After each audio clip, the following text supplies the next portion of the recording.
dementia residents won't be able to answer questions about what's just happened because of recent memory loss, but they will be able to answer questions on that which is before their very eyes. In the here and now, they have very good, astute observational skills. And in fact, this is what dementia residents do all day long in the unit. They observe, they look, they know all of what's going on, all the gossip, whether someone's getting married, whether they're pregnant, whether they've just been engaged, whether they've got a ring on their finger, what the doctor's doing, who's that lovely, great, tall son, whatever. It all goes on there. So observational conversation, questions on observational skills is important to be able to keep the cognition and interest going in conversations with dementia residents.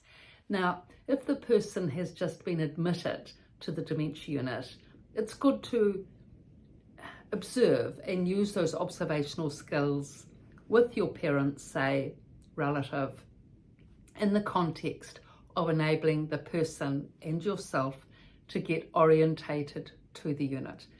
Everything's new, so much to learn.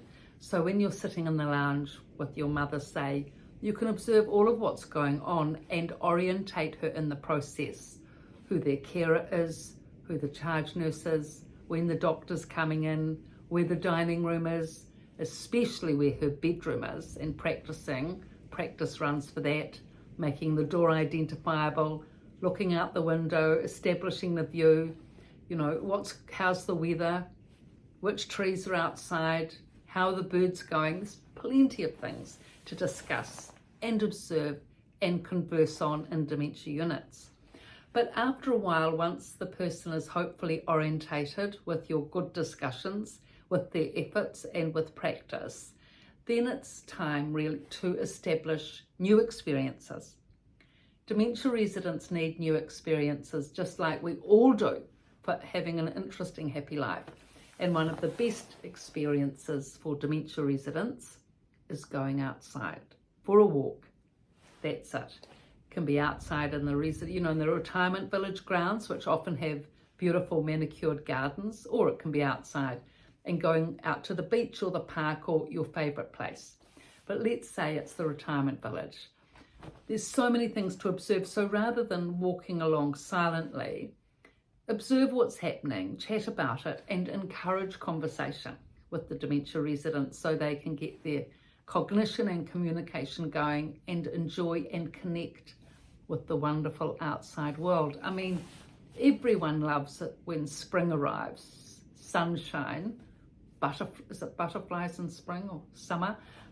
Birds, certainly, and, lovely warm winds and flowers coming up and smelling the flowers and seeing the colours and all of that.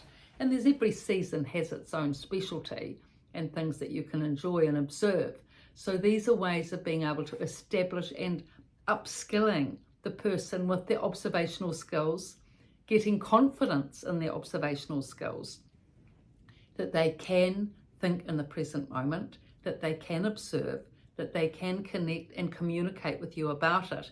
And this enables them to bypass recent memory loss, remove themselves from all that dementia stress, be in the moment, connect with you, and have a nice time. But you do need to, in a sense, coach or train the person in this, because otherwise it can be a big confusion for them. It takes them a while to realize that they can actually think in the present moment through their thinking capacity of the intellect, through focus, concentration, and observational skills. And if you facilitate this with them as a much loved daughter or son or relative, whoever you are, then it just helps the quality of life, the quality of connection, the love, the warmth, everything. So I've written about all this in both books, The Resident's Voice and The Resident's Rise, both from a dementia unit. Good reading, light reading, intentionally positive. All the techniques are in there to be able to help people in dementia units, but it's written in a way that can be absorbed and assimilated without the depressing component, which often is there. I mean, there's challenges, of course, but ways to get around things, positive solutions, practical solutions to be implemented to help. So everything's in the description below. Thank you for your viewing and likes. Please subscribe. Thank you.